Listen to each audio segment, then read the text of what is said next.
Welcome, Gunrunner.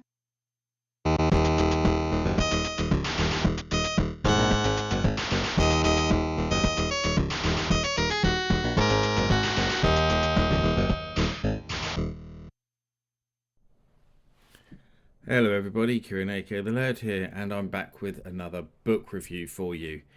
And as you can see, it is the PC Engine and TurboGrafx 16 and PCFX, which for some reason bunged on, Anthology. So pretty cool, as I'm sure you'll agree. I've been looking at this book for quite a while, and then I saw it reduced in one of the Amazon sales because I think the retail price is about £40, and it was down to 35, I believe, in a sale.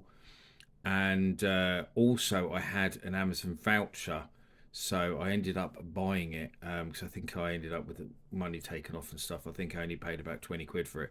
So yeah, which wasn't too bad. So I wasn't prepared to pay 40 quid for a book. I'd never spend that much on a book. So yeah, I finally decided to go for it at that price. That seemed a bit better because I already knew that it was a pretty big thing from obviously the details, but I'll just show you that quickly because it is a hardback as well, so and it is quite a big chunky book, as you can see. Not much on the back. It just says this anthology traces the epic story of one of the greatest adventures of video game history, the result of the fusion of electronics giant NEC and leader of the Japanese games market Hudson Soft. The PC Engine ecosystem's design, its technology, and its software library would make the Nintendo empire tremble. I'm not sure it made them tremble, but yeah, kind of a nice roundup by a company called Geeks Line. I have to say I'm not familiar with. That's who made the book, and yeah, and the authors are J.M. Destroy. I'm pretty sure that's not his real name because that's weird. Ronald Jericho Lucott and Emmanuel Lesnay. Now, the names of the authors might give you a clue to this book's origins immediately. Yes, this book was originally released in France and has been translated into English. I'll talk about that more in a little while. But the cover's all right. It suits a kind of book like this, I think. So, but I'm still not really sure why the PCFX is there. Would have made more sense to mention the Super Graphics, I think, since that is compatible with the other two consoles. Whereas the PCFX isn't. It's just another NEC machine. So that was the first thing that struck me. Was I thought the NEC FX's inclusion was just a bit strange. So it already says here the English version was done by Luke Weaver. So it seems they literally just had one person who put the book into English, and that does cause a bit of an issue.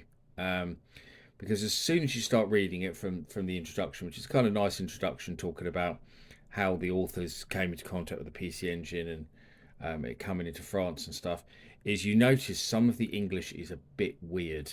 I do want to get this out of the way early because there's some of it, it makes sense, but it's really strange grammar. I think is the best way I can put it.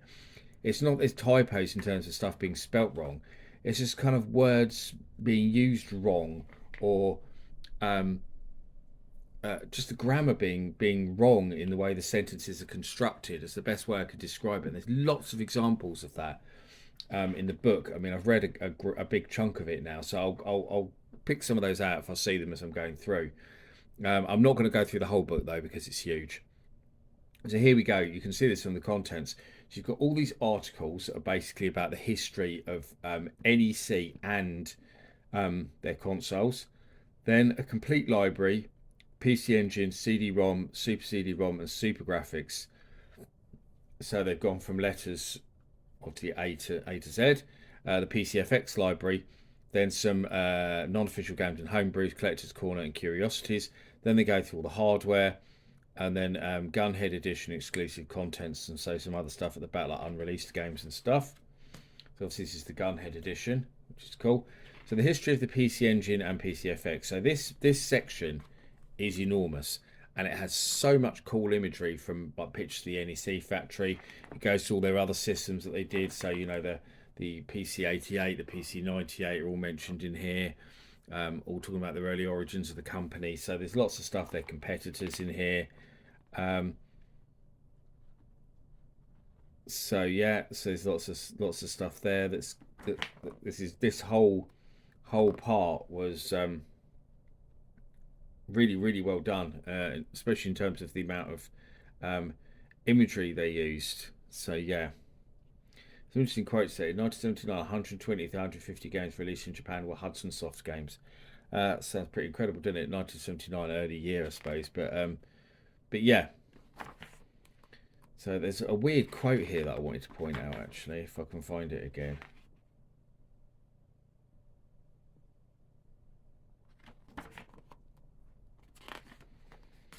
There was a quote in it. It was perfectly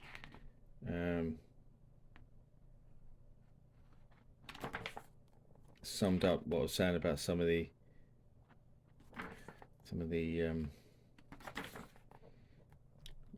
English being a bit strange.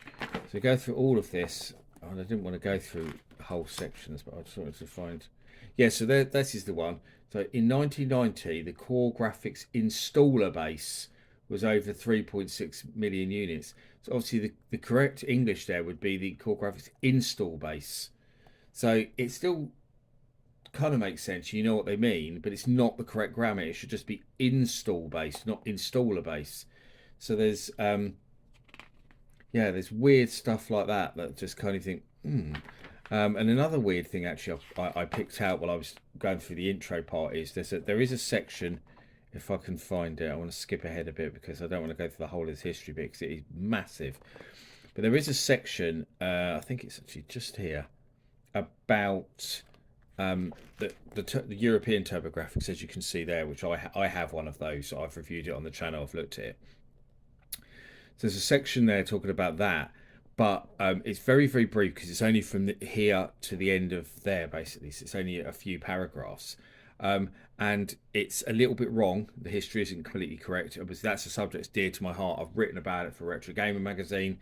I've done a video on it as well, and I've interviewed the key people involved in the whole TurboGrafx coming to the UK. I've interviewed several people, including the people who made the software, Telegames, who ended up taking it over.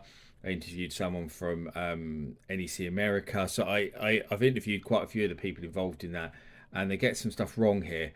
Like, for example, they say that R-Type was supposed to be the pack-in, and they base that just purely on the fact there's some R-Type graphics on the packaging, but it wasn't. Blazing Lasers was the pack-in title. All of them have Blazing Lasers in, and Blazing Lasers with a sticker on saying not for resale. So they don't even mention that in there. So that's a bit strange that they don't mention stuff like that in there. They don't mention the stuff about the language on the boxes and which ones have them, which ones don't. And there's quite a few bits that they just don't mention in there, which is quite strange. That's far too brief. They could have gone into a lot more detail, especially seeing as the authors are European and it was meant to come out in France, Germany, UK, but they just kind of just concentrate on the UK there, and they don't go into any detail on it whatsoever. So obviously then it goes into the complete library after the history, as you can see. So there's reviews of each one. There's no ratings they give. They just give an opinion. So some of the reviews are small, as you can see, some from a full page, but they all look great because the pages are lovely and glossy. It's really good screenshots. The fact they covered every game is brilliant, and I'm not going to go through them all because I would be here forever if I went through all these games. Because as you can see, this is obviously a pretty huge section of the book. Is just this reviews part here. They cover everything. All some really obscure Japanese titles. Down to American released TurboGrafx titles. So they're like the Kickboxing and obviously AK Panzer Kickboxing King. So their TurboGrafx release games as well as being released in Japan. Metal Stoker, that's one of my favourite PC Engine games. Shame it only got a little section. Obviously some get bigger sections, like their Ninja Gaiden got a big almost a full page dedicated to that there. Outrun or Dying, there's lots of stuff in, lots of good games in here. So still reviews. You can see this is the majority of the book, as you'd probably expect. because I can't remember how many PC Engine games there are. I think there's close to like 700 or something when you include the CD games as well. It's a lot. So they go through all of them. So go back a bit because they've got non-official games and homebrews. So they've got some stuff in there like that. So like some of those hentai games that were released, for example, they've got some of those in. There's some of the Aetherbyte homebrews and stuff like that. So yeah, there's some cool stuff in here like Atlantean. That's the one I was trying to think of. Good game that. I bought that. That came out. Collector's Corner and Curiosities. So did you know there's a gunhead calculator? Bet you didn't, but there is. So magazines and plushies and stuff like that. Then we'll talk about the hardware there. Obviously a table showing how it lines up against its rivals. They talked about the PC Engine Sharp X1 Twin, which is such a cool computer. The fact there's a Sharp X1 and a PC Engine. There we go. You see there that the laser active, because obviously that had a PC Engine pack that went in it, so you could use PC Engine games on that. So we'll talk about that in there as well. So in terms of what they cover, it could not be more comprehensive. They cover everything you can possibly think of. And then it's just a little bit at the back which just shows each of the models in terms of hardware that came out, including cool stuff like the PC Engine LT, which I love one of those. They're awesome little things they are. Kind of like a little desktop PC Engine, really cool. So all of those, and that's it. And then it just finishes. They don't have a contents index at the end at all. So that's unusual for a big book like this, actually, not to have one at the end at all. But they don't. But it's, yeah, so lots of cool stuff here. A PC Engine built into a monitor. How cool is that? Really cool indeed. I've not actually seen that before. So yeah. So my thoughts on this. I mean, overall, I do really like this book because it's got lots of going for it. It's a big old book, as I said. The fact it covers every game, like a Bible to the PC Engine, is brilliant. And and I learned lots of stuff in the history that I didn't know. There's the obscurity stuff at the back, like I just mentioned. I saw that PC Engine of the monitor. I didn't know that existed before I saw this book, so that was really cool to see. All the different models, the buying guides. So if you want to collect for the PC Engine, this is like an essential book because it tells you so much of what you'd need to know if you want to become a collector for this system. And I think, personally, if you're a retro gamer, you should have a PC Engine in your collection, even if you just get the mini, because it's such a great console with so many cool games. It really is. But the downsides are that European history thing. I think that's a minor piece, but I would have expected that to have been better, considering the depths they went into on everything else. That's what made that stand out. That bit was so brief, and they got so much wrong. When there's so everything else is so in depth and so well researched, but that bit certainly wasn't at all. And it's interesting actually because in some of the parts of the history they quote a couple of retro gamer articles using in their history. They quote back, but yet they don't quote back to retro gamer for that part, which they could have done because that the European TurboGrafx was covered in retro gamer. So strange that they didn't do that. And as I say, the things about the language, it is a bit weird because obviously I assume what's happened is I can only assume that they've basically run everything in the book through a translator from French, and then the other guy who's responsible for the English edition has just I think he's probably just kind of gone down and checked down it. But what they really needed was an actual team of proofreaders to sit down and reformat some of the sentences so they make sense, because that's always the problem when you translate from one language to another. I mean, I found that because I've done some stuff. I did some stuff for a German magazine, and that was the same thing when you translate that. They actually employed a guy to not just translate my stuff into German, but then to reword it. And the same thing when my articles appeared in German Retro Gamer magazine as well, and the Spanish Retro Gamer magazine. I mean, I speak a modicum of Spanish anyway, and I've written some stuff for Spanish language stuff. But again, when you translate it back, it doesn't make sense. You have to reword a lot of it.